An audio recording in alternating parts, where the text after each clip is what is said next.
Hello everyone. So I recently listened to an audio that is actually viral. It's all over the place, where a fellow African, specifically from Cameroon, was reporting another Cameroonian to immigration for illegally getting into the United States.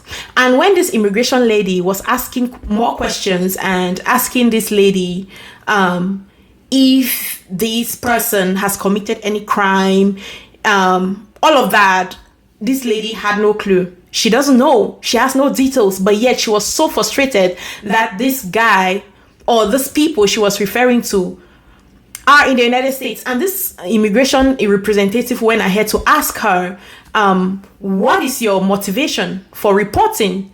And this lady said she feels that it's unfair that these people had to sneak into the United States. Meanwhile, other people have been trying to get visa and they are not able to get visa. When I listened to that audio, it was sad. It crunched my spirit, because I have been one of those people that will constantly kick against people saying that Africans don't support their own. And the justification I always give is that instead of keep saying this thing that Africans don't support their own, why don't we focus on the ones that are supportive and build from there and encourage people and focus on the positive, while encouraging others to see the good in supporting each other? Instead of focusing on the negative side, why don't we focus on the positive side, on the few that are supportive? Because it's a journey. Before the other kind of community of people became very strong, understand the power of support, they all started from somewhere. And the same for Africans. We are not there yet, but at least we are making progress. That's the justification I always give. But when I listened to that audio, I even felt embarrassed to keep saying or keep, calling people out when they say that Africans don't support their own.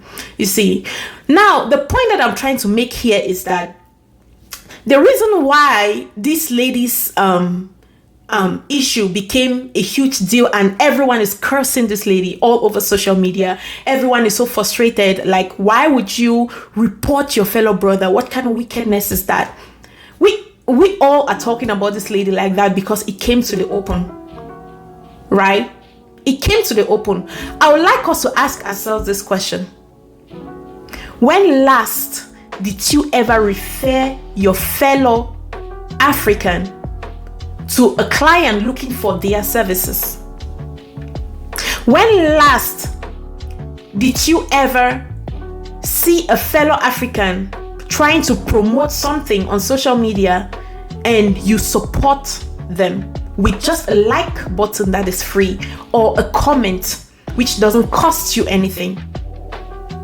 When last did you feel joyful in your spirit when you see your fellow African trying so hard, breaking limits, getting out of their comfort zone just to make a difference? When last did you feel joyful or happy for them?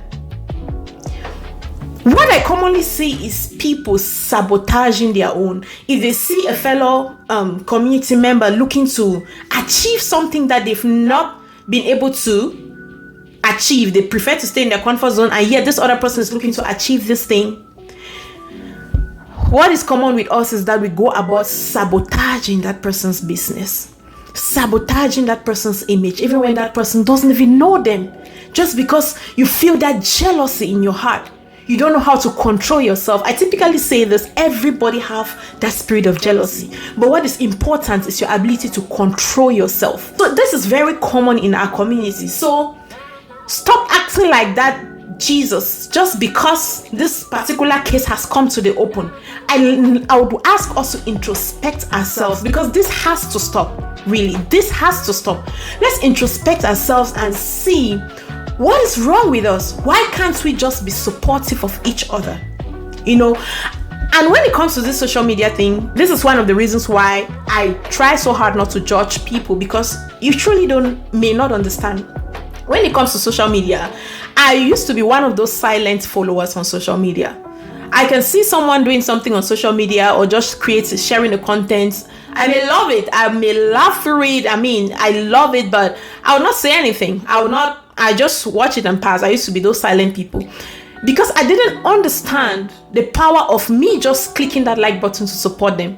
I didn't really understand. It wasn't coming from any negative place or anything, but I didn't understand it, how important it is to just click that like button or click that share button. I didn't understand. But when I started taking social media seriously, when I started, building my own business, and I decided to take social media seriously, that's when I understood the power of supporting, of just clicking that like button, you see. So again, if it's from a place of ignorance, I am asking us as a community to try as much as possible to kill that spirit of envy, kill that spirit of spite. It's not good. I mean, if you listen to that audio, you will be sad. Like, what is your aim? Because even if they repatriate this person, you're not going to take their place. This person is not feeding from your pot. What is wrong with us? Really, we need to stop this. We need to stop this. And to us judging others because their own came to the open, I need you to introspect your spirit and check all those negativity that you feel when you see your fellow brother or your fellow sister doing something or dare to do something that you are unable to do, or you've never thought about doing. Instead of feeling so jealous of them, learn how they do it. Ask for mentorship. Learn and see what you can do to better your own self. Okay? So let's stop all of this. And to this lady who did this thing, I just want to assume that it's really ignorance, because if you are really sure and intentionally doing what you're doing, then that kind of wickedness, I think you need healing. You need deliverance, because it's not normal. It's not normal. That is gross wickedness. And the sad part is that this lady, based on the conversation she was having with this immigration woman, the lady was so ignorant, because I know of so many people that are going through real life-threatening situations, in Cameroon to be specific, which is why they are fleeing for their dear lives. Just in my neighborhood where I come from, so many people have died. So many people have died because of this ongoing crisis in the Anglophone region. And so many people are running away from that, trying to save their lives and trying to help their families. So what is wrong in people trying to better themselves? The only crime this guy committed was because he got into the United States, in another way that is not very familiar with you. You have no understanding. Really, you're very limited with your understanding. People are going through real situations.